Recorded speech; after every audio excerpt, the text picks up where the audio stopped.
Ini ngaji mau jadi ahli tafsir apa sekedar ingin masuk surga ini? Enggak, pilihannya dua, jadi ahli tafsir apa ingin masuk surga ini?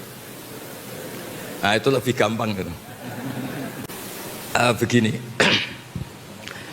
masuk surga itu menurut keyakinan semua ulama, bukan satu kelompok tertentu. Ya dinikmati saja, saya nggak tersiksa meskipun agak sakit, saya nikmati. Ada seorang yang dulu itu orang itu umurnya panjang-panjang, ada yang sampai 500 tahun, bahkan Nabi Nuh itu jadi Nabi itu 950 tahun. Jadi lebih lama ketimbang Pak Fathul Wahid jadi rektor. Jadi Nabi Nuh itu jadi Nabi itu 950 tahun. Ada orang itu nggak pernah maksiat sama sekali.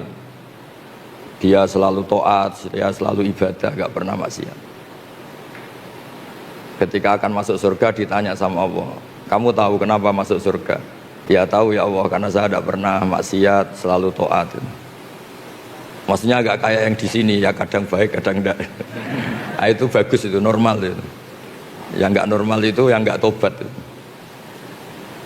Akhirnya ditanya sama Allah, ya iya Gusti, saya nggak pernah maksiat, saya selalu taat. Kamu umurnya berapa? 500 tahun. Ya sudah, di surga 500 tahun. Terus dia komplain, info yang saya terima surga itu selamanya, kenapa hanya 500 tahun? Ya kan Anda amal hanya 500 tahun, maka ya balasannya hanya 500 tahun. Yang abadi itu rahmatku, yang abadi itu anugerahku. Amal Anda terbatas, maka surga Anda juga terbatas. Monggo monggo Pak Heri, monggo. Ya saya ulang lagi ya. Artinya andaikan surga itu karena amal kita, yang amal kita terbatas, maka surga kita akan apa? Batas. Yang tidak terbatas adalah anugerah Allah Subhanahu wa taala. Sehingga saya tadi bilang, kalau Anda ngaji di sini hanya ingin masuk surga itu gampang sekali. Karena ini terkait anugerah Allah yang tidak terbatas. Tapi kalau Anda ingin ngaji sebagai ahli tafsir lah, itu yang kualifikasinya agak berat. Mungkin saya sakit juga karena biasanya saya ini ayem tenang karena didampingi Pak Kures, ini didampingi Pak Fathul Wahid. Jadi kayak kaget itu. Mungkin frekuensinya jauh lah. Jauh itu kan, saya ini orang akhirat, dia kayaknya keberatan ngelepas jabatan rektor. Saat tadi cerita ke beliau, saya itu punya teman kiai itu wajahnya banyak yang nggak ganteng. Tak tanya, kenapa engkau nggak ganteng? Padahal kiai sudah 50 tahun. Saya ini jadi kiai, Gus, mulai kiai sampai sekarang itu orang salam tempel ke saya itu maksimal 50.000. Itu saja punya rezeki kalau ada orang mati katanya. Jadi kalau Pak Fathul Wahid mau daftar kiai, siap-siap rezekinya hanya 50.000, 20.000. Nggak siap beliau. Terus saya teruskan masalah tobat tadi. Salah dan baik atau baik dan salah itu ada konsep dalam Al-Quran. Ini contoh ini agak ekstrim tapi mohon didengar. Orang yang kadung salah atau terlanjur salah itu Quran masih ngasih solusi, wa yadru'una bil hasanati sayyi'ah. Setelah salah itu langsung menyusuli atau menutup dengan hasanah, dengan kebaikan. Kalau bahasa Nabi, wa'at bi'is sayyi'atal hasanata tampuha. Kalau habis salah langsung baik, pasti kebaikan itu bisa menutup kesalahan Anda, bahkan bisa menghapus, bukan sekedar menutup, tampu. Saya sering berpikir dan diroyah itu kajian, kayak contoh tadi namanya kajian. Anda misalnya, ya ini naudzubillah min dzalik, Anda ngalami uang Anda dicopet misalnya 10 juta atau bahkan 50 juta, Anda mangkel sekali sama copet itu. Tapi pas istri Anda mau ditabrak mobil atau anak Anda mau ditabrak mobil, kebetulan copet itu yang menyelamatkan. Dan dia atas nama kemanusiaan saja menyelamatkan. Kayaknya Anda memaafkan itu mudah sekali karena Anda kehilangan uang 50 juta tapi anak Anda selamat. Jadi saya pernah ditanya kiai, ditanya beberapa orang, masa iya Gus kebaikan itu bisa menghapus kesalahan? Terus saya beri contoh tadi. Andaikan Anda dicopet, kemudian copet itu yang menyelamatkan Anda dari kecelakaan, kayak apa? Anda terima kasih dan mungkin Anda segampang itu melupakan kesalahan copet tadi. Nah ini penting saya utarakan karena dulu ini cerita-cerita dulu zaman orang baik. Itu kalau tobat itu seperti itu. Jadi dulu kata Umar, sahabat Umar, saya ini ketika kafir sering bikin takut orang Islam. Maka ketika saya Islam harus sering bikin takut orang kafir. Makanya ketika dia Islam pertama, dia itu ditanya Rasulullah, kamu mau kemana Mar? Mau ke rumah Abu Jahal. Pertama dia ke rumah Abu Jahal, ditodok Abu Jahal keluar, terus kata Umar, kamu tahu saya sekarang apa? Saya sudah Islam. Jadi kalau kamu macam-macam sama Nabi Muhammad berhadapan sama saya, itu satu-satu ke rumah Abu Jahal, Abu Lahab dan seterusnya. Sehingga ada ketakutan orang kafir mengganggu Nabi. Dan itu awal Islam disuruh dakwah jarrah, disuruh fasda' bima tu'mar, disuruh terbuka dakwahnya. Begitu juga secara sejarah, Khalid bin Walid itu panglima perang orang kafir, dan dia menang tuh karena keahlian strategis. Sahabat itu ya manusia ya kayak kita lah, dalam watak-watak manusia kayak kita. Jadi intinya perang, sahabat itu di atas, beberapa sahabat mungkin ya kayak yang depan kita semua itu. Diprovokasi Khalid seakan-akan kalah, ngelepas beberapa harta ghanimah, harta rampasan, dikira mereka kalah, terus orang Islam turun, Khalid muter di atas gunung, terus memanah umat Islam itu. Padahal Nabi sudah pesan para pemanah itu nggak boleh keluar dari gunung. Ya gunung di Arab itu saya paling 20 meter, 15 meter, jangan bayangkan kayak gunung apa Merapi, bukan. Makanya bisa manah. Kalau seperti gunung Merapi ya nggak bisa kan. Singkat cerita akhirnya umat Islam ini kalah karena satu menyalahi strategi yang dicanangkan Rasulullah, dua karena kepandian Khalid bin Walid. Ketika dia masuk Islam itu beliau bilang, kepandian strategi perang saya akan saya gunakan untuk umat Islam. Nah yang sekarang saya sering risau ini kalau ada preman pasar tobat itu terus jadi merebut masjid, maka yang meneruskan dia di pasar tetap preman. Harusnya secara teori fikih, sebagaimana saya dulu bikin ketakutan di pasar, sekarang tobat saya bikin ketentraman di pasar. Jangan terus jadi merebut masjid, penerusnya lebih jahat. Jadi tobat itu kalau dulu itu sebanding dengan tanda kutip kesalahan yang pernah dia lakukan. Kalau tidak banding maka seperti tadi nggak sambung. Saya ulang lagi, kalau tidak banding itu tidak apa? Sambung kayak tadi. Dia mengganggu hak adami, yaitu bikin orang takut. Kemudian tobatnya dia hak kuwah hanya jadi merebut masjid atau wiridan, kan tidak sambung. Sehingga di ngaji ini, berarti ini kita ngaji kedua, mungkin beberapa ingin jadi ahli tafsir. Ya bagus. Jadi begini tafsir itu, karena ini tidak ada Pak Kures, memang acara beliau di sini itu Desember.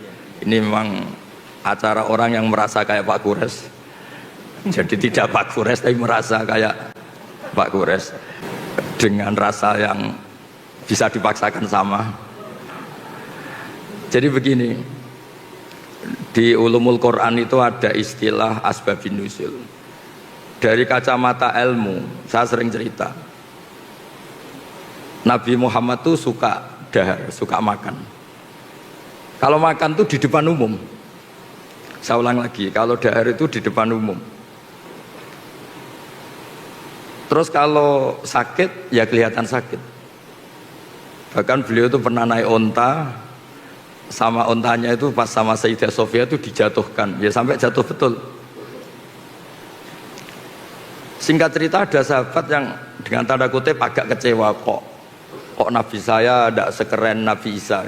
Nabi Isa itu orang mati saja bisa dihidupkan, orang sakit disuwuk terus sembuh gitu. Ternyata secara diroyah, secara kajian, yang dilakukan Nabi atau yang didesain Nabi melakukan itu keren. Kerennya adalah ada kajian diroyah atau asbabun nuzul. Saya ini jadi Nabi, setelah Nabi Isa terlalu ideal itu malah dipersepsikan sebagai Tuhan. Jadi saya, orientasi terbesar saya adalah memperlihatkan kalau saya ini manusia.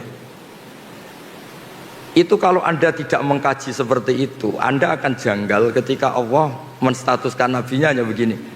Wa ma arsalna qablaka minal mursalin, seterusnya terus illa innahum la yaquluna ta'ama wa yamshuna fil aswaq. Saya tidak ngutus para rasul kecuali mereka itu apa? Mereka itu makan. Layak kuluna makan, wa yamshuna fil aswaq, dan jalan-jalan di pasar. Enggak usah diganti di mall ya. Ini kan janggal, masa misalnya Pak Rektor saja tak kasih gelar Pak Rektor itu sering marung, kan gak keren. Inginnya kan profesor ini sering nulis, kajiannya dimuat di majalah internasional, inginnya masih seperti itu. Tapi Allah itu mensifati nabinya, Nabi Muhammad itu siapa? Nabi yang makan dan jalan-jalan di pasar. Tapi setelah kita kaji, ternyata ini adalah sifatul basyariyah yang tunafi al-uluhiyah. Itu cara Nabi melawan dirinya tidak dipertuhankan. Sehingga ini keren sekali. Jadi keren itu adalah ngikuti sudut pandang. Saya pernah ketemu kiai itu khusyuk sekali. Satu hari itu sholat sunat dilakukan semua. Dia sering puasa dalail, puasa terus kecuali yang diharamkan puasa. Terus dia itu entah bermimpi entah apa, cerita pokoknya merasa solehnya itu kalah jauh sama saya. Terus sowan saya, Gus, saya ini semua ibadah sudah saya lakukan, tapi insting saya, perasaan saya kalah jauh soleh dengan jenengan. Padahal jenengan itu ya jarang sholat sunat, jarang puasa sunat. Terus saya tanya, kamu ingin dijawab jujur apa ingin dijawab pura-pura? Terus dia bilang, dijawab jujur. Itu kalau orang soleh kayak kamu semua itu tidak ada yang masuk Islam, karena dikira Islam itu mewajibkan puasa setahun. Juga dianggap Islam itu mewajibkan sholat qobliyah, ba'diyah, sampai orang itu capek.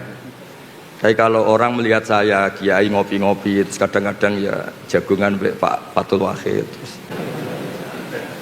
terus gak jelas lah pokoknya, gak jelas pokoknya. Ya kayak pak orang Islam di Indonesia itu kan senang ngopi-ngopi, kongkoi-kongkoi, apalagi kalau sedang takut istri kan tidak pernah pulang gitu. Ngopi-ngopi, santai. Sampai semua masjid penuh itu saya dulu ya pernah husnudzon tapi kecewa. Tak tanya kenapa engkau sering di masjid, kalau di rumah ada yang ganas Gus. Kenapa sering di masjid? Kalau di rumah itu AC-nya bayar sendiri, kalau di masjid gratis katanya. Begitu juga masalah MCK dan sebagainya. Itu kasus nyata loh, bukan bualan saya, bukan. Saya ini kan termasuk, kata orang banyak loh, bukan kata saya termasuk K-top lah. Pas mau ngajar di sarang, di pondoknya Mbah Mun itu, di tengah perjalanan saya ingin ke kamar mandi. Itu pengurusnya lari-lari karena saya dianggap K-top, lari-lari buka kunci. Tak tanya, kenapa dikunci? Orang kampung sini Gus, itu kalau kebelet mau ke kamar mandi itu dari rumah lari ke sini. Karena kamar mandinya lebih apa? Baik, lebih bersih. Terus kalau di rumah itu AC kipas angin bayar, makanya ke masjid karena tidak usah apa? Bayar. Oh, tak kira yang sering ke masjid itu iktikaf pondok, aku sudah ada hubungannya itu. Artinya gini, berkahnya orang Islam itu sering jagongan, rileks. Orang itu kalau neliti Islam itu kok jadi Islam itu enak. Ngopi-ngopi, jabat, rektor, ya dapat fasilitas, kok enak gitu jadi umat Islam.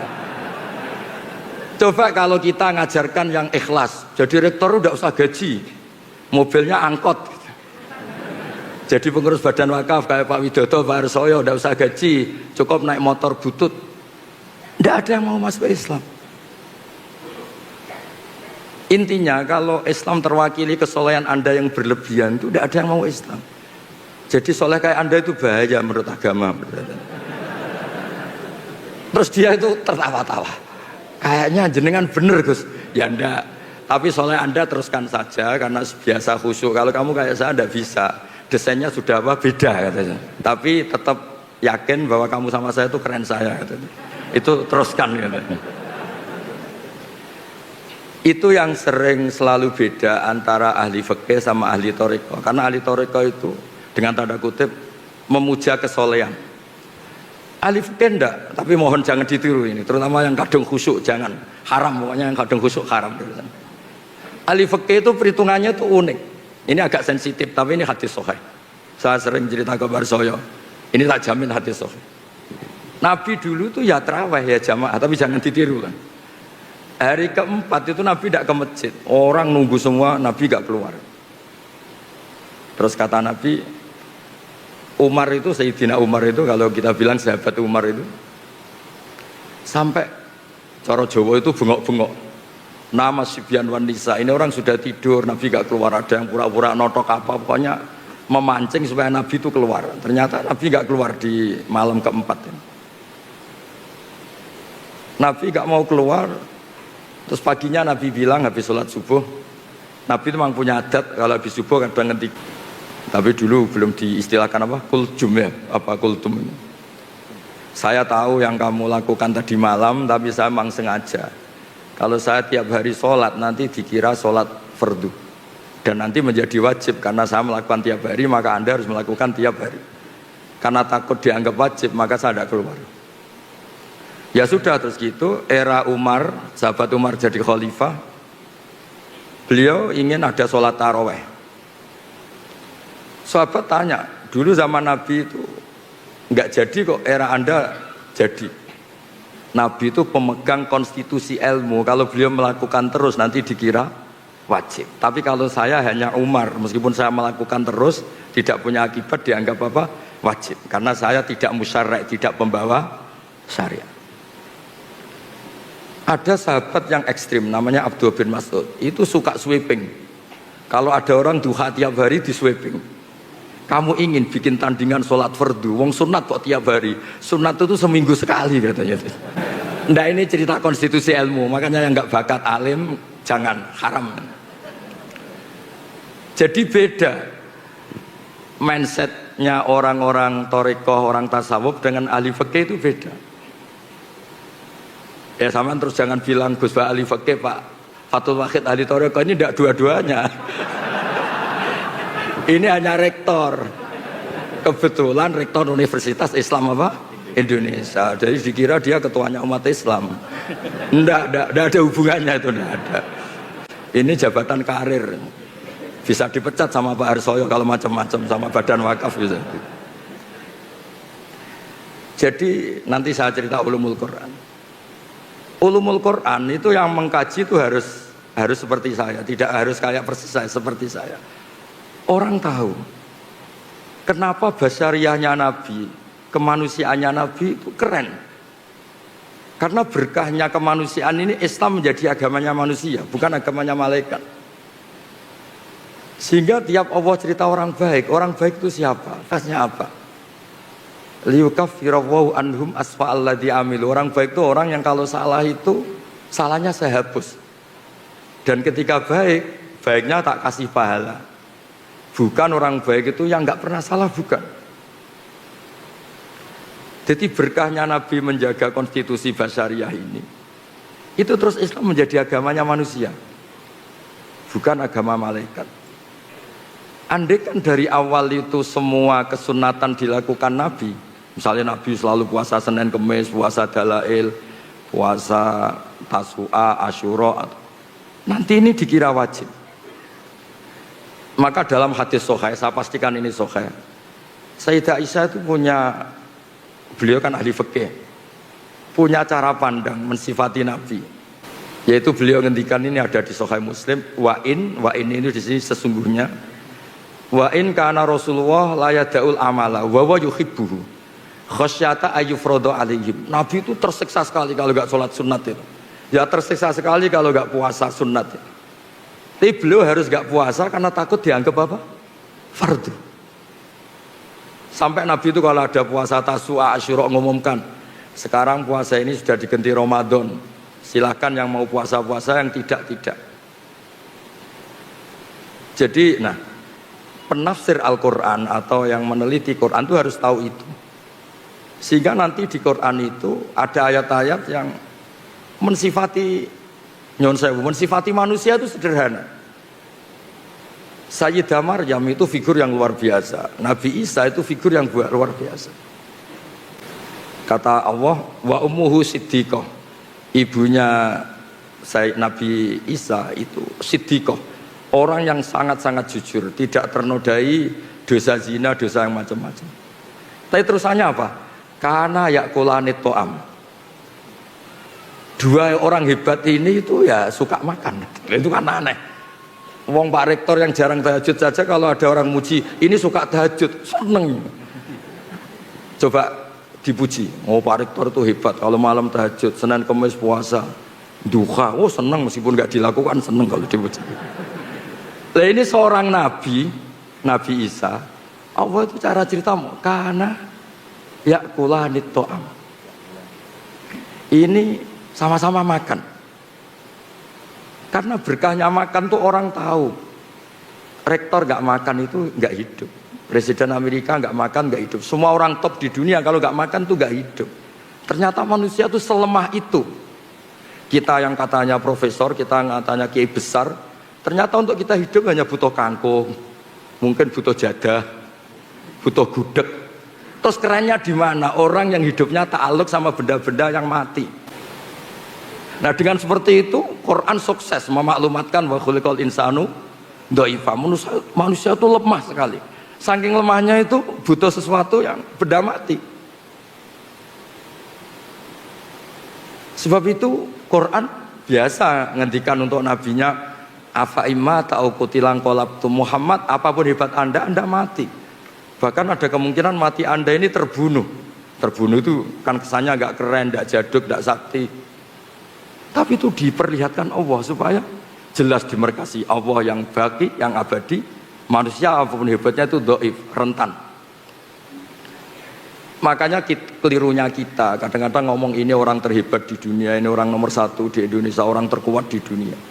Sebetulnya kata Imam Syafi'i ketika menafsirkan ayat wa tawakkal 'alal hayyil ladzi la yamut, kamu itu harus tawakal sama zat yang enggak pernah mati, enggak bisa mati. Kata beliau, faman tawakkala 'ala sultanin aw amirin aw kadza wa kadza fa inna ma tawakkala 'ala sultanin yamut. Kalau Anda menggantungkan hidup pada raja, presiden, rektor sama kiai besar sama siapapun, sebetulnya Anda menggantungkan hidup sama orang sing yamut yang akan mati. Nah, di sini pentingnya peneliti tafsir ini mungkin untuk anak-anak di BPAI itu harus tahu sehingga nanti kalau ada sifat para nabi yang sederhana itu hakikatnya luar biasa. Coba kalau Nabi Muhammad, Nabi Isa sering munajat di kamar, nggak kelihatan orang. Mungkin orang malah ngayalnya, wah mungkin sedang ke Mekah terbang. Kalau Pak Fathul Wahid itikaf di rumah, oh kelihatannya di rumah, tapi rohnya di Mekah gitu. Kalau istrinya sedang curiga, kelihatannya itikaf, pikirannya di jadah itu gitu. Ya terserah, sedang baik apa enggak. Apapun itu ibadah itu punya sisi melahirkan banyak mitos. Sehingga kata ulama-ulama ibadah itu ada mahdoh kayak sholat. Kenapa sholat itu disunatkan jamaah? Ada yang bilang fardu. Karena biar konstitusi sholat ini tetap terbaca sebagai ibadah. Tapi kalau sholat itu sering tidak kelihatan itu bahaya karena nanti melahirkan banyak mitos. Sehingga seorang nabi itu harus selalu menunjukkan al-a'rad al-basyariyah, sisi manusia. Karena dengan cara itu Nabi tidak dipertuhankan. Itu sirinya, rahasianya kenapa Allah mensifati Nabi wa ma arsalna qablaka minal mursalin illa innahum la yaquluna ta'ama wa yamshuna fil aswaq. Ketika mensifati Isa dan Maryam, Allah ngendikan kana yaqulanit ta'am. Jadi mohon Bu Rektor ini nanti kalau di rumah jangan bilang Bapak ini Rektor UI, Bapak tukang makan. Bapak tukang apa? Makan. Jalan-jalan di pasar. Jadi saya mohon ini sebagai bentuk apresiasi saya karena dulu ketika Prof Zaini itu menerjemah, ya beliau dulu itu seniornya Pak Kures di Al Azhar. Terus ketemu saya bilang saya ini mulai kecil nekuni fikih, ngaji sama Mbah Maimun sama bapak saya, sehingga saya lebih ke konstitusi fikih. Ya saya ulang lagi ya.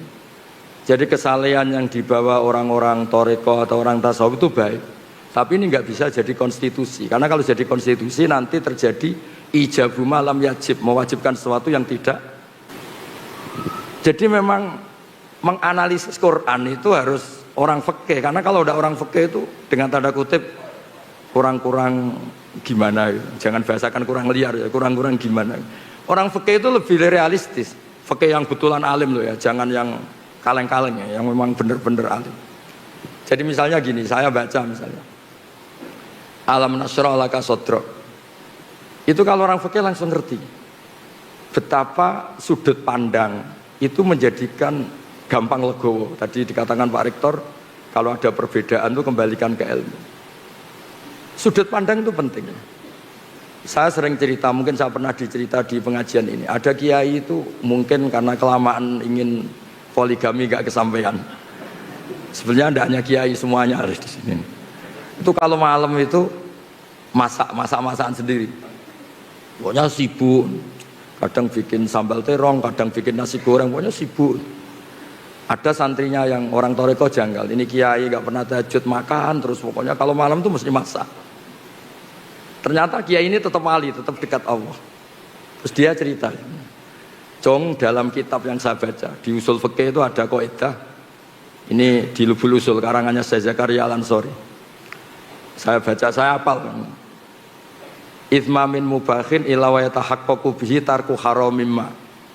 Fayal zamu minas sukun tarkul qatli wal zamu minas sukut tarkul qadzaf. Karena tidak ada sesuatu yang mubah yang dibolehkan Allah, kecuali sebetulnya saat Anda lakukan itu terjadi tarkul haram, meninggalkan haram. Artinya gini Bu Rektor, kalau Pak Wahid di rumah tidur, jangan katakan tidur alhamdulillah suami saya tidak dugem, alhamdulillah suami saya tidak nyari-nyari perempuan lain, bahkan saya pun nggak dicari karena tidur. Sehingga dengan status seperti ini tuh keren, karena ini namanya tarkul haram, meninggalkan haram. Makanya saya tuh sering berdoa sama Allah, semoga malaikat Raqib Atid tuh ngaji usul fikih, sehingga tidak melihat anak-anak UI yang ngopi itu ngopi, yang kongkoi kakek, tapi mereka akan bilang hum tarokul haram, ini kelompok-kelompok yang meninggalkan haram itu. Nah, jadi makanya ini biar Pak Ulul tahu, biar tahu kalau saya cerita ilmu gini kan, terus dia mikir wah berat nih Gus, berat. Tapi nggak apa-apa, saya disaingi juga ikhlas. Ya, jadi saya mohon analisis Quran atau ulumul Quran itu harus seperti ini. Sebab itu nabi-nabi top di Quran itu yang diceritakan itu sering basariyah kayak tadi. Isa dan Maryam diceritakan kana yakulanit tu'am. Nabi Musa lebih parah lagi. Nabi Musa itu lebih basariyah lagi. Kecilnya dirawat Fir'aun, terus hobinya itu gelut tarung gitu. Terus delalah itu lari buron itu, kematian. Ketemu Nabi itu ya nggak ngaji dulu dia, sementing dikawinkan dulu sama putrinya itu. Itu basariyah semua. Sehingga berkahnya Islam dibawa secara kemanusiaan. Ciri khas Islam itu adalah farah. Farah itu bahagia, happy. Qul bi fadlillah bi rahmati fa bidzalika falyafrah. Ya saya mohon dari berkahnya ngaji ini Anda akan tahu.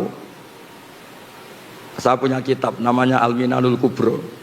Itu di situ cerita ada wali yang sering makan sama wali sering ibadah. Ternyata yang sering makan ini walinya lebih tinggi ketimbang yang sering ibadah. Ditanya, kenapa engkau lebih tinggi? Karena saya kalau makan itu langsung syukur. Jadi alat duniawi tak jadikan syukur sama Allah karena saya bisa makan. Sementara yang sholat ini gak jadi wali-wali, karena ketika sholat dipakai sarana ya Allah, kasih hidup yang mapan, kasih istri yang cantik kona'ah. Ternyata sholatnya dia dipakai sarana duniawi. Jadi sholatnya dipakai sarana apa? Duniawi. Gayanya sholat, tapi otaknya itu dunia. Sholat hajat lah gampangnya. Angel teman nerang noy. Lah yang ini tuh Islami. Karena setiap makan tuh dia nangis, ya Allah, saya ini yang kiai besar selemah ini. Katanya saya orang hebat, saya presiden, saya kiai besar, saya rektor. Kalau nggak makan jadah ya kok lemes. Jadi itu unik karena itu dimaklumatkan wa khuliqal insanu dhaifa. Sehingga seorang nabi yang kekasihnya dibahasakan Allah afa immata au qutila, afa immata au qutila. Muhammad itu mati atau terbunuh. Nah, ini yang terakhir sebelum diskusi. Quran juga cerita jejak sejarah. Ini urusan makan lagi. Syarat jadi nabi diantaranya itu selain soleh, selain baik ini nabi loh, ada kiai nabi. Syaratnya turunannya nabi. Kalau kiai kan alhamdulillah ada gus asli, gus naturalisasi, masih bisa dinego. Tapi kalau nabi itu memang harus turunan nabi, bawahnya harus ada yang nabi. Orang Yahudi itu Yahuda bin Yakub bin Ishak bin Ibrahim. Ini ngaji paling keren karena saya sudah agak batuk, jadi sudah kayak kiai sepuh itu sudah keren. Yang enggak keren tuh yang ngundang, kiainya sakit kok diundang gitu. Itu tanggal 10 kemarin ini Pak Harsoyo, Pak Widodo, Pak Rektor itu main ke rumah saya. Tak pikir ikhlas. Nah, ternyata enggak ini. Ya semoga diampuni Allah Subhanahu wa taala.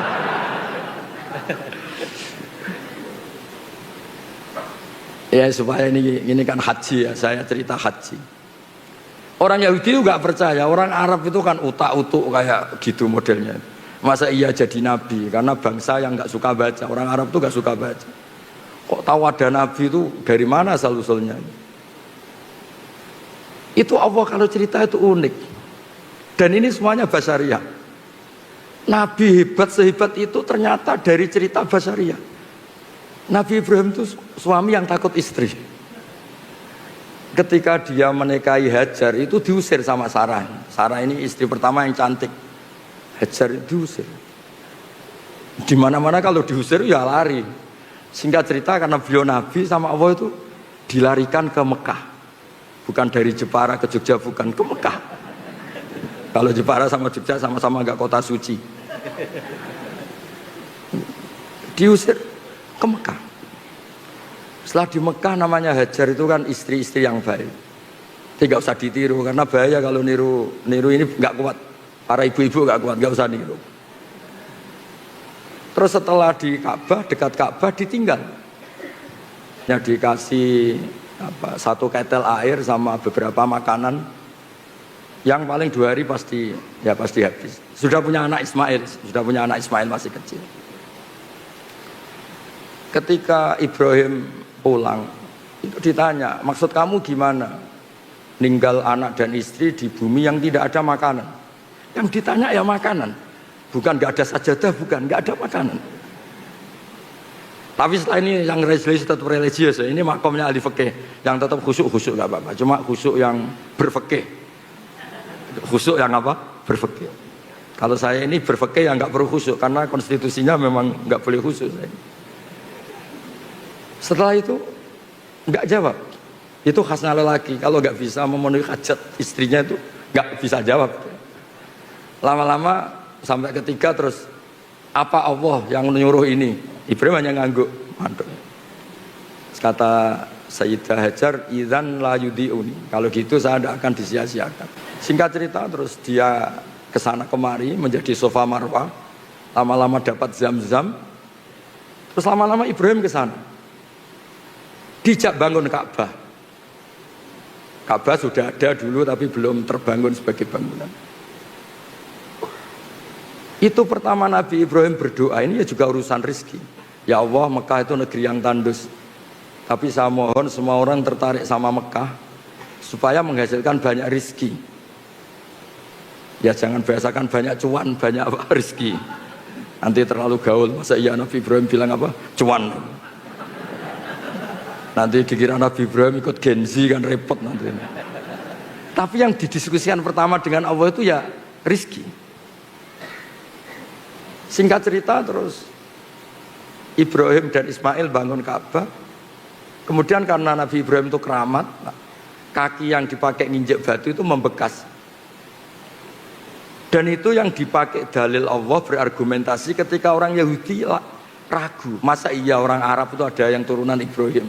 Terus Allah bilang, fi ayatum bayyinatum maqamu Ibrahim. Bukti kalau Ibrahim pernah hidup di Mekah itu ada jejak kakinya. Dan bukti kalau Ismail tinggal di Mekah, itu ada prasastinya Robbana inni askantu min dzurriyyati biwadin ghairi dzi zar'in. Saya pastikan Ismail ini supaya diam di Mekah.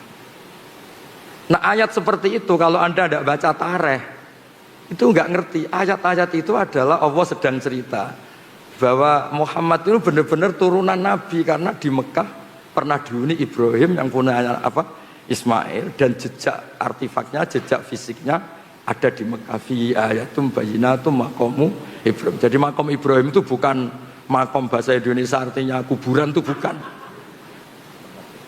Tempat berdiri. Nah, konstruksi itu seorang mufassir harus utuh sehingga ngerti. Oh, ini begini, ini begini, ini begini. Ya kembali lagi nanti kalau nggak jadi rektor, kalau ingin jadi kiai yang pertama tadi, pokoknya orang ngaji saya masuk surga, orang ngasih uang saya 50.000 masuk surga, dan seterusnya dan seterusnya. Jadi saya mohon peneliti tafsir atau peneliti Quran itu konstruksinya harus utuh, sehingga ayat yang kelihatan biasa menjadi luar biasa, karena manusia itu pasti mendiskusikan ekonomi. Rabbana liyuqimus shalah faj'al afidatan minan nas tahwi ilaihim warzuqhum minat thamarat. Jadi mesti diskusinya itu rezeki. Sehingga mendiskusikan rezeki itu tidak mengurangi kesakralan nubuwah. Ya, saya kira demikian. Assalamualaikum warahmatullahi wabarakatuh. Waalaikumsalam warahmatullahi wabarakatuh. Baik, terima kasih Gus Ba. Selamat datang Ibu Profesor Ning Ova Amelia, Ibu Rektor Universitas. Kenapa dipanggil Ning? Ya, kita panggil Profesor Ning Ova, Bu, karena anak kiai. Terima kasih Prof. Ova sudah berkenan hadir. Dan ini juga hadir juga ada Bapak Rektor terpilih, Bu Bapak, yang insya Allah akan menggantikan saya mulai 1 Juni, Profesor Hari Purnama. Monggo Prof, berdiri biar para hadirin tahu. Insya Allah beliau nanti akan melanjutkan ngaji dengan Gus Ba terus. Ya. Ibu Bapak, kita masih punya waktu. Kita buka ruang diskusi sesi pertama. Mungkin 3 orang. Ada yang dari kelompok putra dan kelompok putri. Yang putra ya, Ustadz Hashim satu, yang satu yang belakang pakai peci. Pakai peci semua ternyata. Ya. Ya, yang pakai peci ada putihnya. Nah, nomor 2. Anda ya, itu ya. Kemudian yang putri satu, yang sini dulu Bu ya. Sini 1 sama sana 1, oke, berdua. Panitia bisa sudah 4 dulu, 2 putra, 2 putri. Panitia mohon dibantu mikrofonnya. Ustadz Hashim dulu. Terima kasih Pak Rektor. Assalamualaikum warahmatullahi wabarakatuh. Waalaikumsalam warahmatullahi wabarakatuh. Teman-teman apresiasi kepada Gus Baha yang masih kerso rawuh meskipun gerah, semoga segera sehat kembali. Juga pada Prof Fathul, Pak Rektor yang akan tinggal menghitung hari mau selesai, juga Pak Rektor terpilih. Semuanya jazakumullah kalau jazak dunyan wa ukhron. Amin, amin. Saya mohon penjelasan dari Gus Baha kaitannya dengan tema hari ini, peluncuran ulang Al-Quran, terjemahan artinya dari UII yang apakah kemudian ada hal baru Gus dibandingkan dengan yang sebelumnya. Sekaligus saya mohon penjelasan beberapa hal terkait dengan kebahasaan, baik bahasa Arab maupun bahasa Indonesia.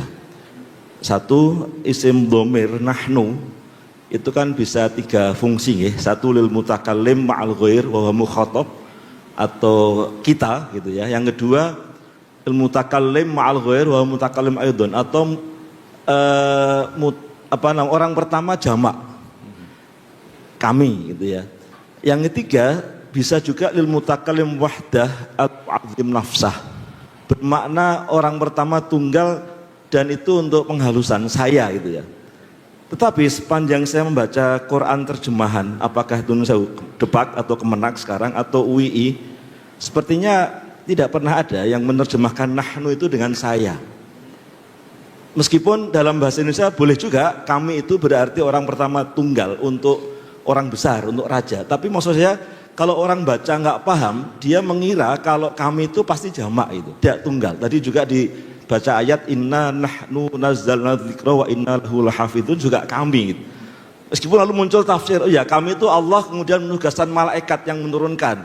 Tapi kan tetap beda, otoritas absolut tunggal tetap pada Allah.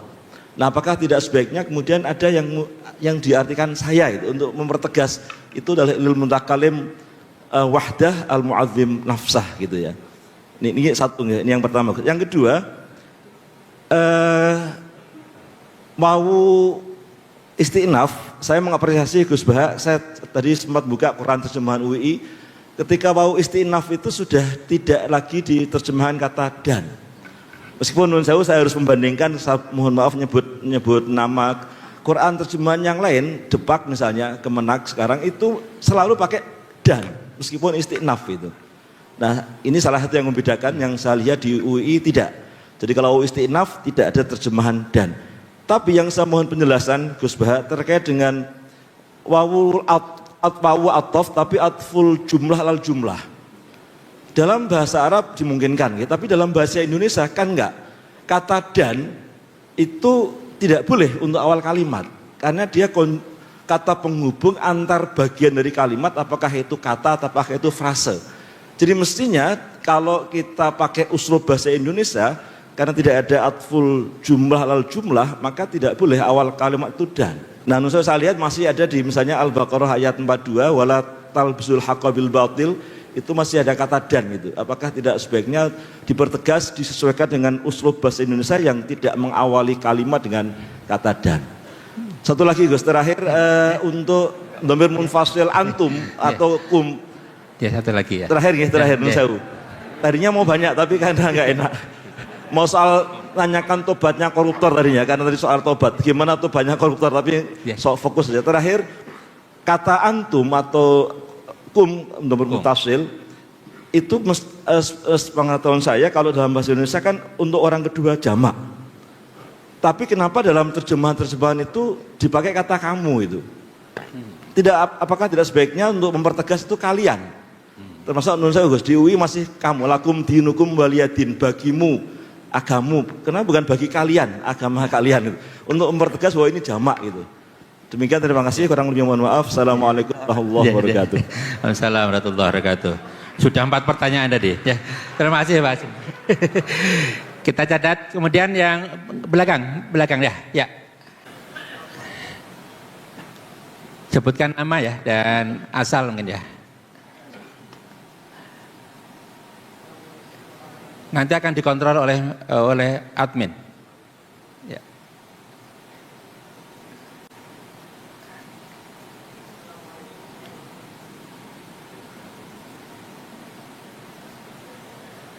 Mohon dibantu panitia. Assalamualaikum warahmatullahi wabarakatuh. Waalaikumsalam warahmatullahi wabarakatuh. Perkenalkan, nama saya Sidik, saya dari UIN, Senan. Namanya siapa tadi? Sidik. Sidik kok Pak Sidik.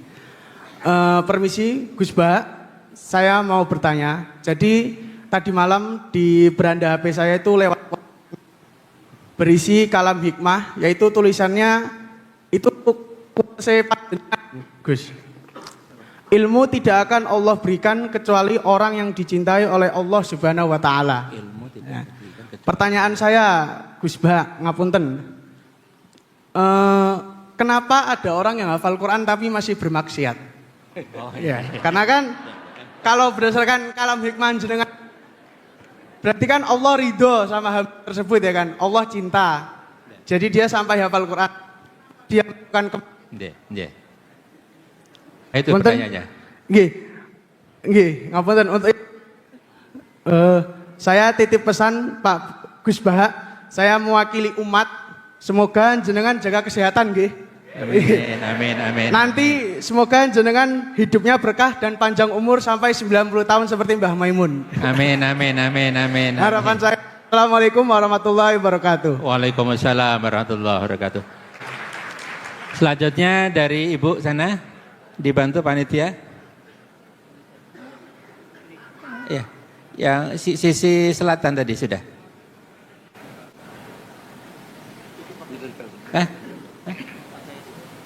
Tadi yang sudah saya nunjuk sana. Yang pojok tadi sana pakai jilbab abu-abu sama yang jilbab putih tadi ya.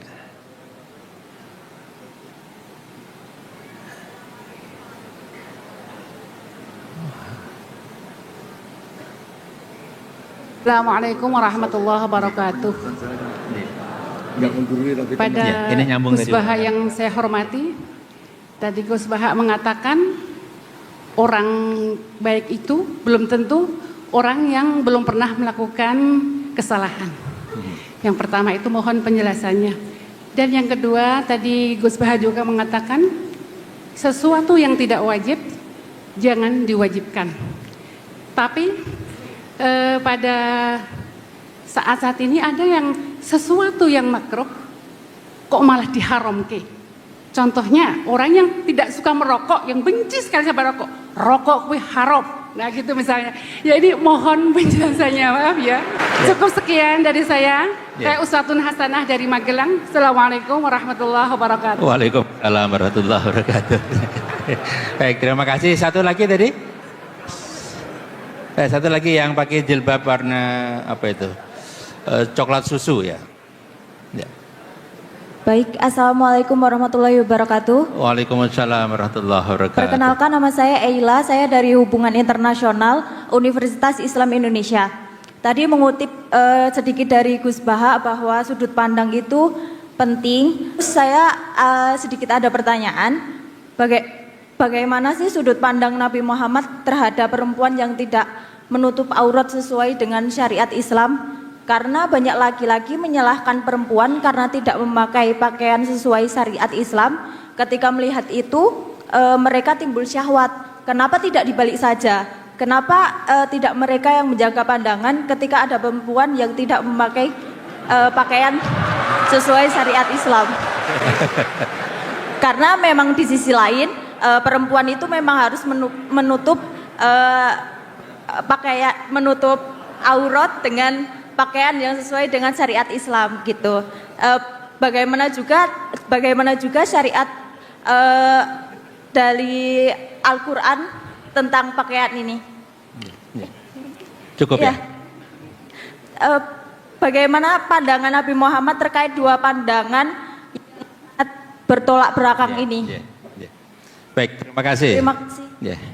Baik, terima kasih Bapak. Ada 4 pertanyaan, saya singkat Gus. Tadi pertanyaan yang pertama terkait dengan apakah ada yang baru di sini, kemudian yang kedua ini soal nahnu tadi, ada 3 fungsi, apakah tidak ada yang diterjemahkan dengan saya. Terus kemudian tadi terkait dengan wawu istiqnaf dan waktu ataf Gus. Terus yang kedua yang ketiga terkait dengan antum dan kum. Nah, ya. Kemudian yang kedua dari Mas Sidik tadi, kenapa hafal Quran kok masih bermaksiat Gus? Itu pertanyaan dari Mas Sidik. Kemudian dari Ibu tadi ada satu-satunya ya, yang laki dulu ya. Pak Sim dulu ya. Bismillahirrahmanirrahim. Ya ini mungkin Pak Hashim itu diskusinya sama saya tok. Ini banyak yang bingung kayaknya. Bikin bingung orang itu termasuk dosa. Jadi ya saya ini kan kenal sama keluarga Pak Hashim dari Buyangan ya, dari Pade. Bapaknya kiai itu. Mungkin beliau frustasi terus jadi dulu itu di antara kenapa Abu Hanifah itu jadi wali besar. Itu ada hadis la turawi'ul mu'min, jangan bikin orang mukmin itu kaget. Itu kalau Abu Hanifah ketemu orang yang hutang beliau, itu yang sembunyi Abu Hanifah. Saya ulang lagi, ada orang ngutang sama beliau, Abu Hanifah itu kaya. Itu kalau ketemu yang sembunyi itu Abu Hanifah, ditanya, kenapa engkau yang sembunyi? Di mana-mana orang ngutang, kalau ketemu yang ngutang itu kaget. Jadi kalau saya ketemu maka saya dosa karena bikin orang apa? Kaget. Itu memang unik, memang Abu Hanifah itu unik. Jadi harusnya rektor atau dekan atau siapapun yang jadi pembina, kalau ketemu mahasiswa salah, itu yang sembunyi dosennya. Kedua cerita Robiah Adawiyah. Robiah Adawiyah itu rumahnya tuh ada maling. Robiah Adawiyah itu sembunyi sampai malingnya tuh keluar gak bawa apa-apa. Ditanya, kenapa yang sembunyi engkau? Saya ini malu sama malingnya karena tidak ada apa-apa yang bisa dicuri. Jadi saya hari ini syukur betul, saya pas agak sakit, agak batuk ngaji. Saya tadi bilang ke istri saya, mungkin ini fase saya jadi kiai sepuh, jadi kalau ngajar sudah sambil batuk-batuk. Nah, begini, saya kebetulan ngikuti Prof Zaini itu mulai 2004 sampai beliau wafat 2019 ya? 2019. Ini ada Bu Ova putrinya. Beliau menerjemah itu berdasar keahlian beliau sekolah di Al-Azhar itu sastra Arab. Saya pernah menanyakan yang ditanyakan Pak Hashim, kenapa kami kok nggak diterjemah saya atau saya kok kami? Itu hanya jawab gini, kok kalau kalian dari antum kok kasar? Hanya alasannya kasar. Saat itu saya juga tanya Pak Kures karena beliau ikut di Kemenak, juga per menteri yang ini Pak Nazar itu saya juga dapat SK termasuk diberi hak untuk ikut merubah kalau ada yang gimana di Kemenak. Itu sama-sama Pak Zaini sama Pak Kures itu sama-sama bilang gini, termasuk judul ini dari Prof Zaini, termasuk dari Pak Kures, semua dianjurkan pakai judul ini, Al-Quran Karim dan terjemahan artinya. Jadi bukan dan terjemahannya, tapi dan terjemahan artinya. Jadi karena bahasa Indonesia itu tidak akan mewakili bahasa Arab atau bahasa aslinya. Nah, terkait nahnu tidak diterjemah saya padahal wakilnya itu Allah atau al-mu'adzim nafsa, itu banyak ulama yang bilang gini, ketika Allah cerita nahnu itu memang melibatkan banyak orang, banyak pihak. Misalnya nahnu khalaqnakum, itu memang karuan Allah sentral, tapi kan untuk menjadi manusia itu ada hubungan suami istri, ada macam-macam. Begitu juga inna nahnu nazzalna dzikra, melibatkan Jibril, dan Quran ini dijaga juga melibatkan banyak yang hafal Quran ini itu. Maka pakainya nahnu. Tapi kalau Allah itu sendiri dan memang hanya sendiri, itu Allah tidak pakai iyana, tapi iya itu fa'iyaya fa'budun, fa'iyaya farhabun. Itu, tapi saya ulang lagi itu hanya analisis. Tapi itu diyakini banyak ulama Al-Azhar. Terus kedua, tentang isti'naf. Memulai kata itu ada dua, ada yang memang benar-benar permulaan, ada yang hakikatnya itu tidak permulaan. Itu yang menjadikan Pak Zaini atau Pak Kures atau Kemenak sekarang itu ya kadang-kadang beda, tapi tetap ada kata dan. Misalnya begini, innal abrara lafi naim wa innal fujara lafi jahim. Itu memang wawunya sudah bisa ndak ataf, bisa ataf. Nah, melihat adat Allah itu menyebut dua hal, habis cerita surga, neraka, cerita orang baik, orang jelek, maka tradisi menyebut dua hal ini terus menjadikan wawu di mana ini tetap dan. Begitu juga wala talbisul haqqa tadi. Sebelum itu memang sudah ada nasihat-nasihat yang banyak. Kemudian terkait apakah ada penambahan di sini. Kalau nambah enggak. Tapi saya dulu pernah pamit sama Prof Zaini untuk fikihnya itu memang banyak catatan kaki dan itu era beliau. Era beliau cuma beliau kan sastra, yang disuruh nekuni itu saya. Karena ya ini semoga enggak terjadi. Problem kitab suci itu kan mujmal itu global. Sehingga kalau diterjemah pakai harfiah itu memang resikonya tinggi. Misalnya gini, Nabi Lot tuh kecewa betul sama kaumnya yang homoseks. Tapi ketika kecewa malah dengan tanda kutip bikin kata-kata yang riskan, yaitu beliau ngendikan haula ibanati hunna darulakum, kamu jangan mendatangkan kepuasan Anda lewat lelaki. Saya ini punya putri banyak yang lebih suci bagi kamu. Tentu menjadi halal itu nunggu dinikah. Tapi beliau hanya ngendikan hunna adharulakum. Begitu juga tentang nikah. Nanti bisa dicek di awal juz 5.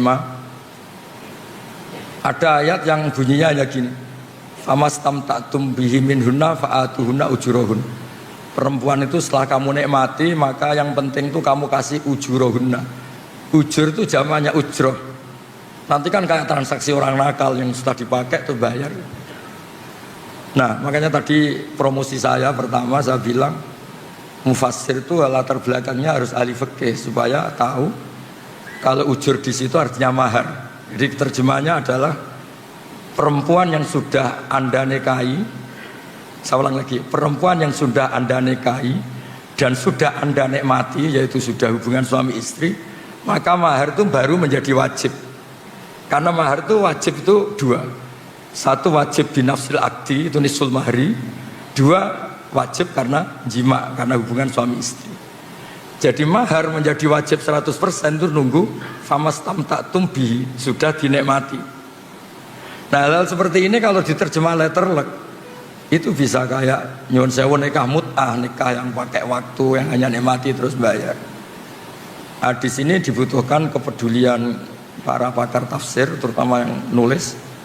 Untuk ini jelas di sini tak ditulis oleh Pak Zaini, saat itu saya juga usul, istri Anda yang sudah Anda gauli, maka kasihkan maharnya, bukan ujur, gimana apa? Ujrah. Jadi makanya kan disepakati ulama kalau mengkaji Quran itu hadisnya harus bagus, fikihnya harus bagus, karena konstruksinya tadi. Contoh terakhir, fa'inama tuwallu fathamma wajhuh, kemana saja itu di sana dari Allah. Itu kan kesannya kayak ada harus madhab kiblat, madhab Ka'bah. Padahal itu enggak, itu bahasa emosi, bahasa emosi. Allah itu tersinggung ketika orang Yahudi itu ngatur-ngatur di agama. Maunya apa sih Muhammad itu kemarin sudah baik-baik madhab Baitul Maqdis. Kenapa sekarang dipindah ke Ka'bah? Terus Allah marah, bilang arah itu milik saya, terserah saya mau ke timur, ke barat, terserah saya. Jadi terserah saya itu dalam konteks saya ini punya otoritas penuh untuk menentukan kiblat. Bukan berarti Allah membolehkan kita sholat semaunya.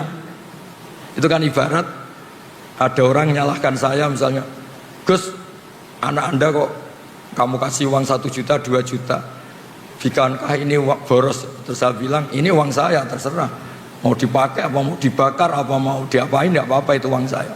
Kata dibakar itu mau mengungkapkan kemarahan, tapi bukan berarti bakar uang itu halal. Sama fa'inama tuwallu fathamma wajhuh, itu Allah sedang marah terhadap gugatannya orang Yahudi. Nah, bukti kalau Allah marah, mereka diredaksikan saya kulus sufaha, apa? Saya kulus sufaha. Nah, ya kira-kira gitu dan seterusnya, Mas. Jadi kok hafal Al-Quran masih bermaksud? Ini sidik, ini kriminal itu tanyanya.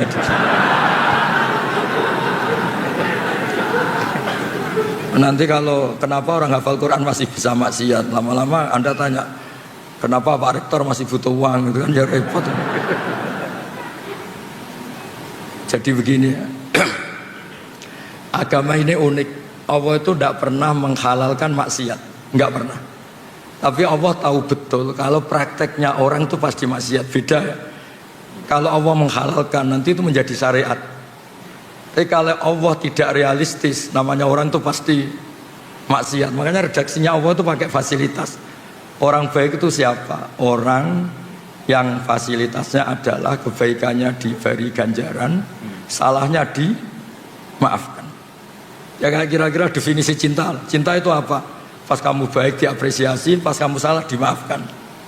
Tapi jangan pernah istri Anda bilang, wah Pak kamu salah gak apa-apa. Wah, itu bisa bahaya itu.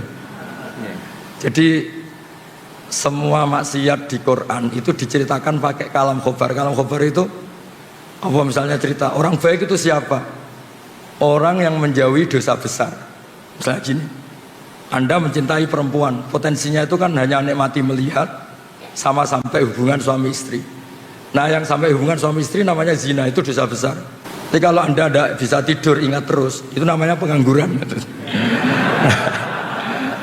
Nah Allah itu bilang, alladzina yastanifuna kabairal itsmi wal fawahisha illa lamam. Ya gak apa-apa lah, ingat-ingat sedikit, sementing gak sampai zina.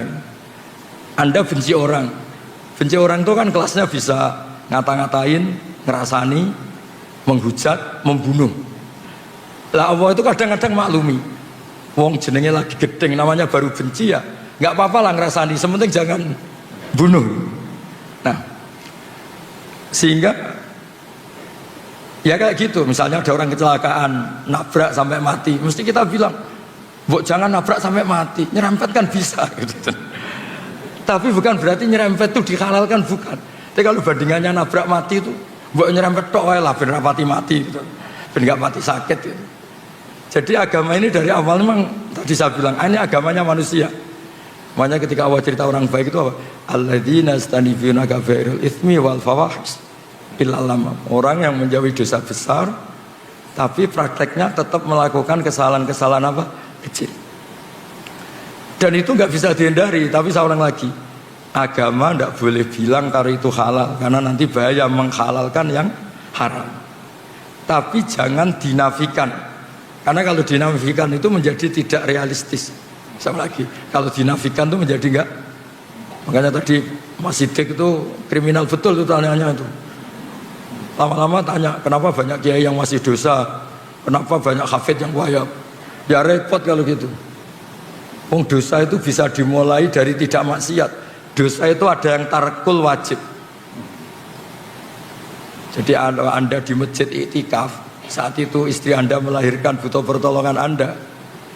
Dan Anda tidak ada di sisinya hanya karena itikaf, itu agama bilang itu haram karena meninggalkan wajib yaitu ngerawat apa? Istri demi itikaf yang apa? Sunat. Jadi bisa saja yang di sini itu sekarang haram ya bisa saja. Ternyata di sana banyak kewajiban ditinggal apa? Di sini. Tapi bisa saja taat karena pas di sini berarti tidak masih. Nah saya kira demikian.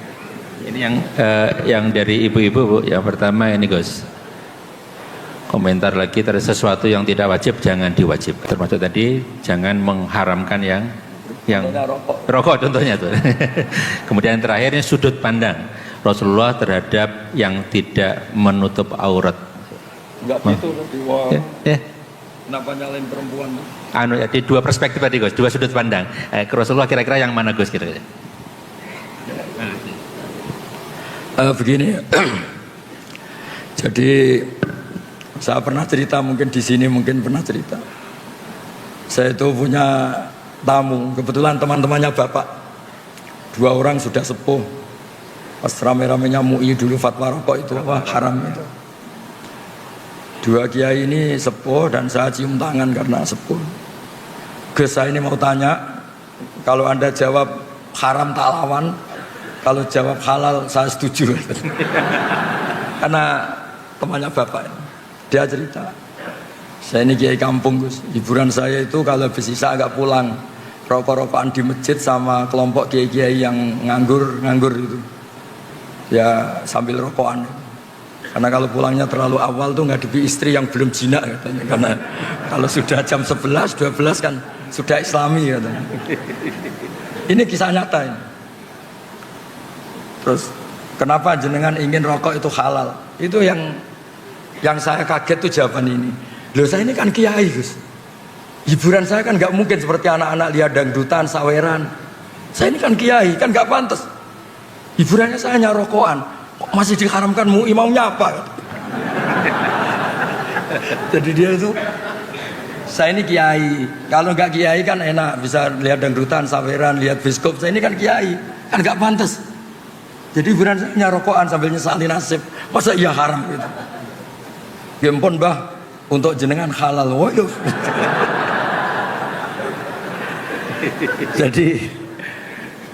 Jadi memang apa ya, sudut agama itu makro itu nggak jelas haramnya. Tapi juga Anda jangan bilang halal karena kadang ya sampai ganggu kesehatan misalnya. Tapi juga kan bilang haram karena takutnya tadi ada orang-orang tertentu yang untuk melawan nafsunya, melawan mungkin dia agak hiper, itu dengan melupakan dirinya dengan cara seperti itu. Makanya di Ihya itu ada bab suatu saat akhir zaman itu ibadah terbaik itu tidur. Kenapa? Karena tidur itu tarkul haram. Karena kalau tidur itu berarti orang itu tidak melakukan haram sama sekali. Tapi kan bisa digugat juga, tidur itu artinya meninggalkan kewajiban. Nah itu sudut pandang, ini pertanyaan ke Mbak tadi. Jadi Nabi itu memang unik. Kalau perempuan membuka aurat, itu yang disalahkan sebetulnya tidak hanya perempuannya. Lelaki yang terprovokasi birahi yang haram, perempuannya juga haram. Tapi di situ seninya beragama. Jadi ada Umar itu, sahabat Umar pernah ditanya, kalau Anda ditakdir tidak punya syahwat sama punya syahwat suka mana? Ya suka punya syahwat tapi tidak maksiat. Kenapa? Kalau saya tidak punya syahwat, misalnya Allah tidak akan bilang gini, ini loh Umar, nggak pernah zina sama batu, sama pohon, sama jembatan gitu. Artinya apa itu? Nggak prestasi. Tidak zina sama sesuatu yang nggak disyahwati itu tidak prestasi. Ya normal namanya tidak zina sama pohon, sama jembatan, sama gunung. Yang hebat kan kita tidak zina sama orang yang mungkin kita seneng. Jadi berkahnya syahwat itu, Pak ini berkah yang ngempet itu jadi wali lah kira-kira gitu. Jadi memang seninya Allah itu liyabluwakum ya di situ ini. Jadi diuji itu karena kita punya syahwat, punya apa, tapi nggak melakukan. Kayak gini, Anda tidak suka uang, nggak prestasi, tidak korupsi. Itu yang prestasi suka tapi tetap tidak korupsi. Anda wataknya itu nggak lelaki banget, mungkin agak lelaki. Ketika tersinggung sama orang nggak tersinggung. Itu dulu kata Imam Syafi'i itu khimar. Orang nggak bisa tersinggung itu khimar, maksudnya nggak punya kepekaan. Tapi kita harus tersinggung karena kita dihujat harus tersinggung. Tapi karena kita Islami tidak kita wujudkan dalam perilaku misalnya mukul atau nabok atau membunuh. Jadi ketika Allah ngendikan zina linnas syahwat minan nisa itu, Allah ingin mengapresiasi betapa hebatnya manusia soleh. Mereka punya syahwat, punya keinginan, tapi semua itu ditinggalkan karena saya. Makanya terakhir ijazah saya ini ada 7 orang yang spesial yang nanti dinaungi Allah yaumala dzilla illa dzilluh. Yang pertama itu Imam Adil, semacam-macam. Yang ketujuh ini nggak boleh diuji cobakan. Yang ketujuh ini haram diuji cobakan. Lelaki yang diajak perempuan cantik terus dia menolak hanya karena bilang ini akhafullah, saya takut Allah. Nggak usah diuji karena ini rawan nggak lulus. Tapi itu didiskusikan sama Nabi itu betapa hebatnya orang apa? Soleh. Biar yang diuji itu hanya Nabi Yusuf. Kalau Anda kayaknya tidak lulus. Zulaikha itu cantik, setengah bayang, menarik. Ngajak Nabi Yusuf pas tuannya di kantor. Karena tuannya ini pegawai negeri. Nah, tapi yang diajak itu Zulaikha, bukan dosen UI. Jadi artinya gini, berkahnya kita punya syahwat, suka uang, suka ya, harta tahta wanita. Berkahnya itu malah kita menjadi orang hebat. Kok bisa Pak Rektor gak korupsi padahal punya kesempatan? Kok bisa tidak mencabang kemana-mana karena diawasi kalian itu? Tidak karena soleh kali itu, gak, saya yakin gak karena soleh itu. Enggak. Untuk husnudon soleh itu butuh dalil. Karena takut Allah. Ya. Takut istri atau takut Allah? Dua-duanya guys. Kalau takut Allah dan istri malah syirik, no? Jadi Allah itu unik, ngelola manusia itu unik. Makanya ketika Nabi itu tersinggung, ya marah. Kata sahabat, ihmar rawajuh. Marah, kelihatan marah. Nabi pernah ditanya, Muhammad kalau engkau Rasul itu boyo yang keren itu. Bisa menghidupkan orang mati kayak Isa, punya tongkat sakti kayak Musa. Nabi itu ihmar rawajuh, mau tersinggung, mau marah. Terus akhirnya Nabi Muhammad itu ingat, lakot udhiya Musa bi aktsara min dzalik fasobar. Musa itu pernah tersakiti oleh seperti ini dan Musa itu sabar. Padahal Musa itu kelasmen nabinya di bawah saya. Musa saya bisa sabar apalagi saya. Jadi Nabi Musa juga pernah digugat. Musa kamu itu bilang utusannya Allah. Coba Allah itu pertontonan ke kita, arina wajarotan. Kemudian nanti Allah tak tanya, apa betul Anda ngutus Musa? Jadi Nabi dulu itu ya repot. Tapi ya tadi memang itu ujian.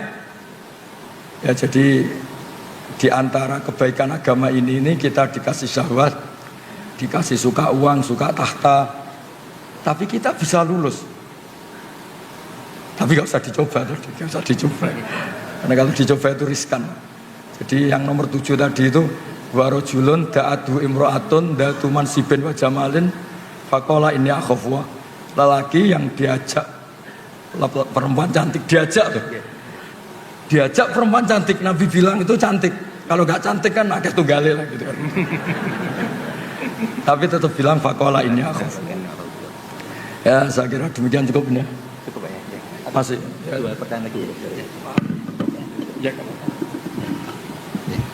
Baik, terima kasih Gus. Sebelum membuka sesi, saya ingin menyapa ada dua tamu kita, Profesor Dr. Lamati Nulu Ahmad dari UMI Makassar. Terima kasih Prof. Kemudian Profesor Dr. Tamrin dari Universitas Mula Warman Banjarmasin. Terima kasih Prof sudah. Ibu Bapak, waktunya tidak banyak, kita buat dua penanya saja ya. Tampaknya sana satu, sana satu. Kemudian dari perempuan ini Pasilo ya satu. Yang sana satu ya, yang Anda ya, yang pakai jilbab warna apa itu, warna pink ya. Kok dari sini bukan pink ya? Ya, putih ya, oke. Dari mikrofon dari sana, yang sana dulu ya. Singkat padat ya. Assalamualaikum warahmatullahi wabarakatuh. Pertanyaan saya singkat saja. Yang pertama, Al-Quranul Qadim itu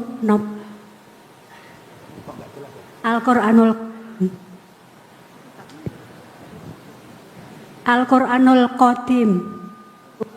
Yang kedua, selama ini kita meyakini bahwa Islam itu adalah agama yang paling sempurna dan Al-Quran itu adalah wahyu yang diberikan Allah kepada Rasul yang terakhir.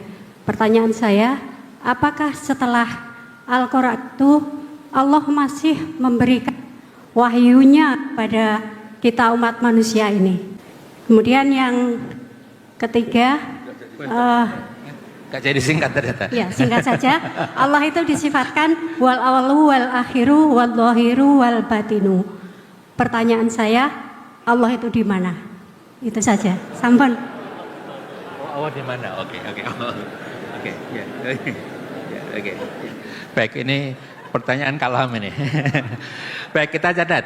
Kemudian yang tadi yang pakai jaket warna apa itu? Krem ya.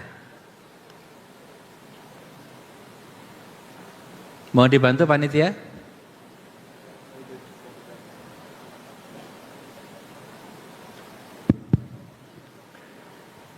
Baik, terima kasih atas kesempatannya.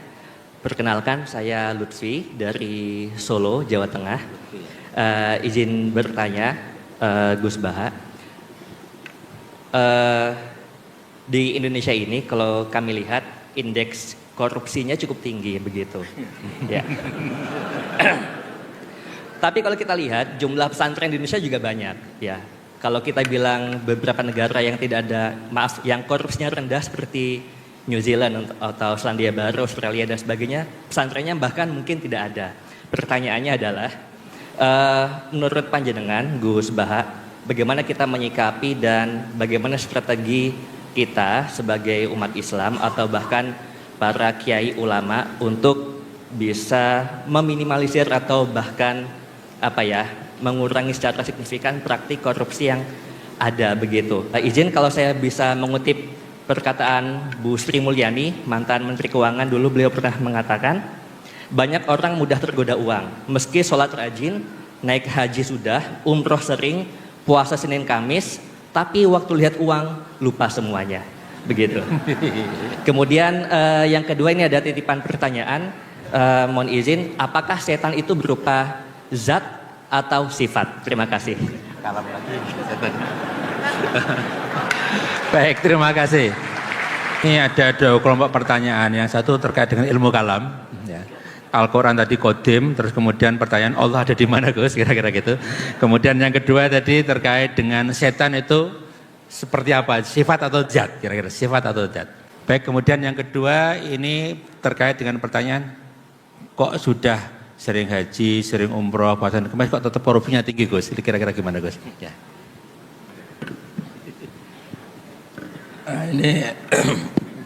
ini yang ngawur ini pertanyaannya ini.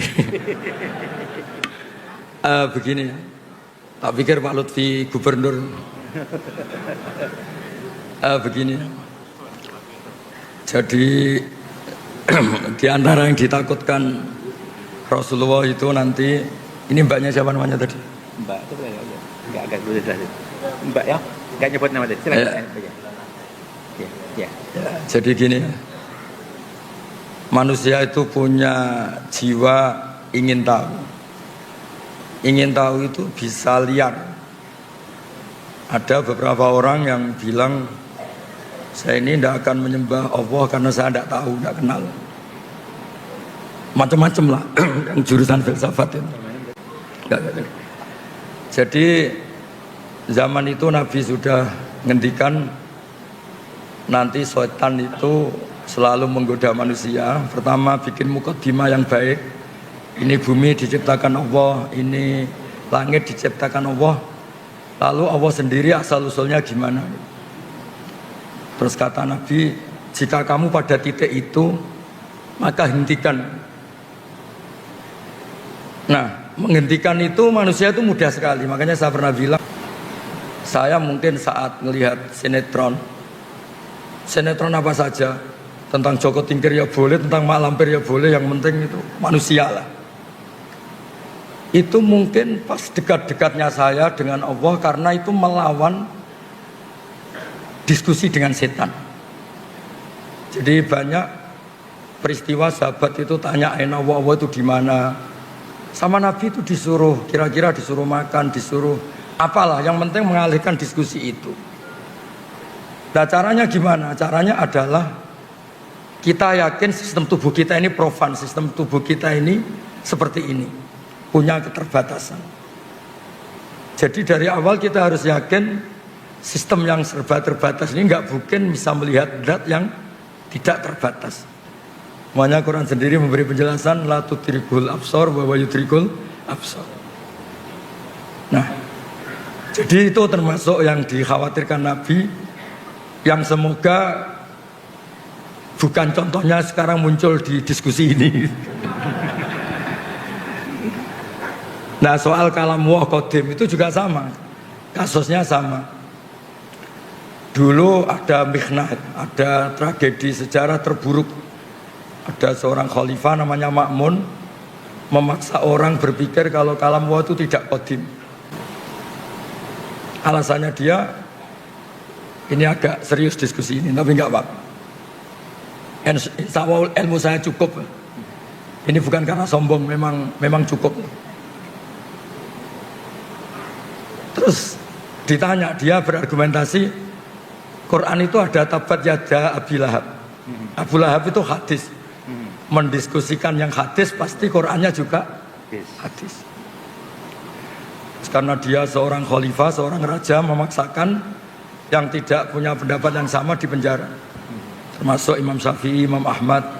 Tapi sebelum dipenjara, Imam Syafi'i lari ke Mesir, Imam Ahmad ketangkep, terus dipenjara. Ahmad bin Hanbal ini. Ketika dipenjara, Imam Ahmad minta diskusi terbuka, disaksikan banyak orang dengan tokoh Mu'tazilah. Diturutin, ada tokoh Mu'tazilah terbaik, terus diskusi disaksikan banyak orang. Nah ini yang mungkin kita salah. Kita kalau menafsirkan kalam itu kan firman Allah atau perkataan Allah atau ucapan Allah atau sabda. Setelah ketemu banyak orang, Imam Ahmad tanya, ketika dulu itu Allah sudah tahu enggak kalau akan menciptakan makhluk yang bernama Abu Lahab? Wah ya sudah tahu, Allah itu merencanakan semuanya ya dengan pengetahuan yang qadim. Termasuk Allah tahu sebelum menciptakan suatu saat Baha ini disuruh Pak Fathul Wahid ngisi pengajian meskipun Pak sakit. Saya enggak tahu secara fikih itu haram apa halal, enggak tahu. Kayaknya haram. Nah, si Abu Duat ini yang wakil Mu'tazilah, oh ya Allah tahu. Besok matahari terbit enggak? Iya terbit. Dari timur, iya dari timur. Anda tahu, ya tahu. Terus Anda ngomong sekarang, ya satatlu syamsu ghadan, besok matahari akan terbit. Terus kalam Anda dengan peristiwanya dulu mana? Ya dulu kalamnya ketimbang peristiwanya. Nah, artinya apa? Gak ada korelasi antara Allah cerita Abu Lahab kemudian Quran itu hadis. Karena sebelum kejadian yang terjadi, Allah itu sudah melihat bi ilmin qadim, dengan ilmunya yang dulu. Ya kayak Pak Fatul Wahid kan sekarang tahu kalau jadi rektornya tinggal berapa hari? Sekarang? Ya, Minggu lagi. seminggu lagi. Padahal belum terjadi. Berarti apa? Peristiwa sama pengetahuan dulu mana? Sama pengetahuan. Wa kalamuhu ilmuhu, kalamnya Allah adalah ilmunya Allah. Nah dulu Khalifah Ma'mun itu hanya terprovokasi. Quran itu diskusi tentang Abu Lahab, tentang perang Uhud, tentang si A si B, itu hadis. Berarti yang mendiskusikan juga hadis.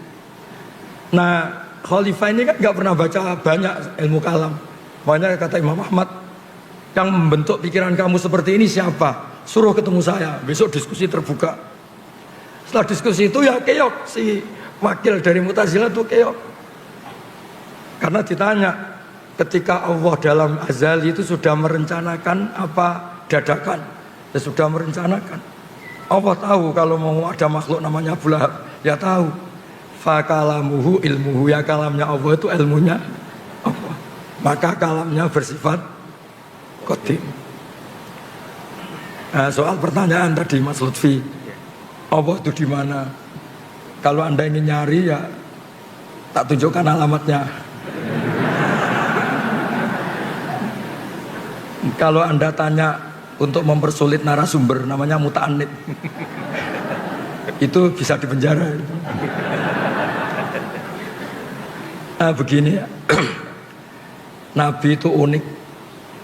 Ada pertanyaan yang dijawab karena itu dianggap baik secara rasa. Baik secara rasa.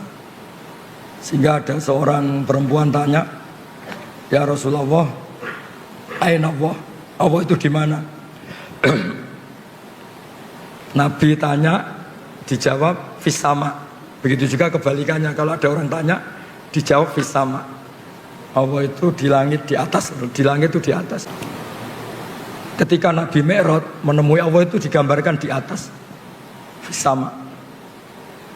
Itu benar secara psikologis, karena kita tidak mungkin mensifati Allah itu di bawah.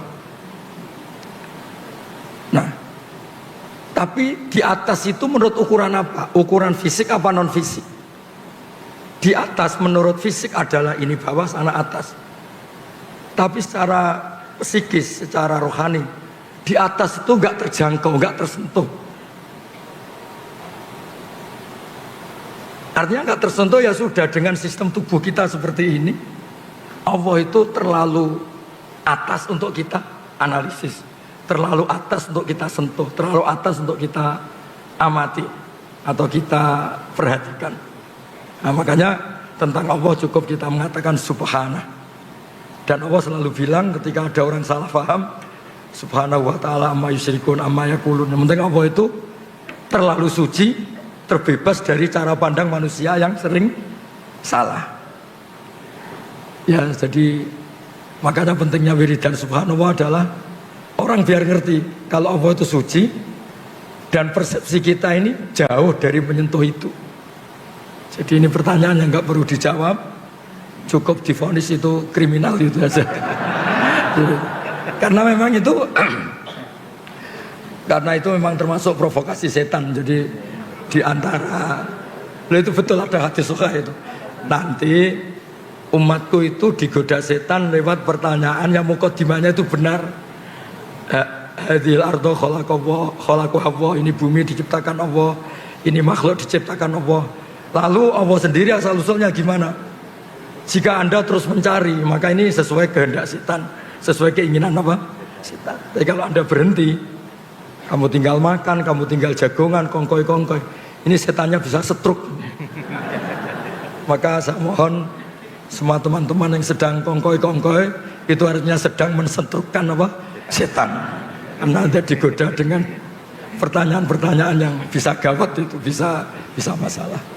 Ya saya kira demikian. Assalamualaikum warahmatullahi wabarakatuh. Assalamualaikum warahmatullahi wabarakatuh. Saya Nizar. Semoga dari tayangan Gus Baha tersebut dapat menjadikan motivasi untuk kita ke depannya.